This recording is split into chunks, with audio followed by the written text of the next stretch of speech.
दोस्तों, आज हम आर्टिकल 13 को समझेंगे। तो आर्टिकल जो 13 है वो फंडामेंटल राइट से रिलेटेड है। आर्टिकल 13 क्या कहता है?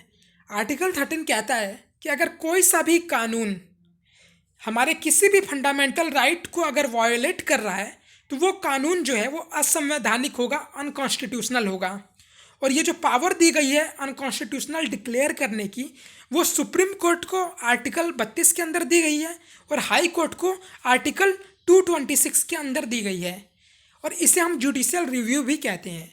जुडिशियल रिव्यू का मतलब क्या होता है कि अगर कोई सा भी लॉ जुडिशरी अगर देखती है कि अनकॉन्स्टिट्यूशनल बनाया गया है तो जुडिशरी उसे अनकॉन्स्टिट्यूशनली डिक्लेयर कर देती है।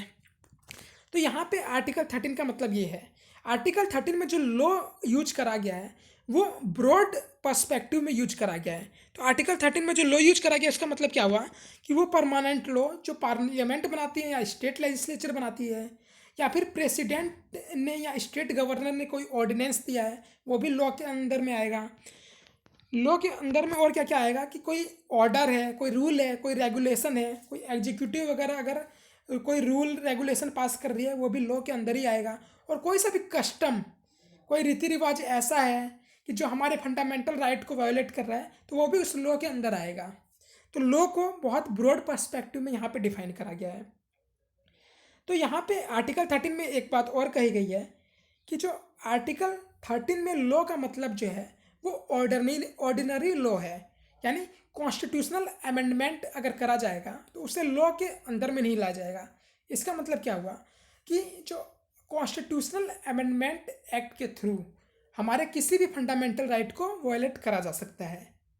तो इसे भी सुप्रीम कोर्ट ने केशवानंद भारती केस में इसमें कुछ और सुझाव दिए हैं, यानी इससे रिलेटेड अपनी बात कही है।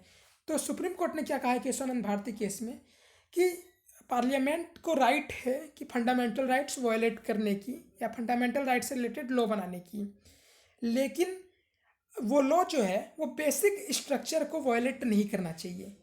अगर वो जो लॉ है, अगर वो कॉन्स्टिट्यूशनल अमेंडमेंट एक्ट है, अगर हमारे बेसिक स्ट्रक्चर को वायलेट करता है तो वो अनकॉन्स्टिट्यूशनल होगा। यानी हमने देखा कि आर्टिकल 13 क्या कहता है कि अगर कोई सा भी लॉ फंडामेंटल राइट्स को वायोलेट करता है तो उसे अनकॉन्स्टिट्यूशनल डिक्लेयर करा जा सकता है। हमने ये भी देखा कि लॉ जो है वो उसका जो एम्बिट है वो बहुत बड़ा रखा गया है कि उसमें कोई कस्टम आ सकता है, कोई ऑर्डर आ सकता है, कोई ऑर्डिनेंस भी आ सकता है। हमने ये भी देखा कि जो कॉन्स्टिट्यूशनल अमेंडमेंट एक्ट है वो लॉ के अंडर में नहीं आता है। तो ये था आर्टिकल 13 के बारे में। Thank you.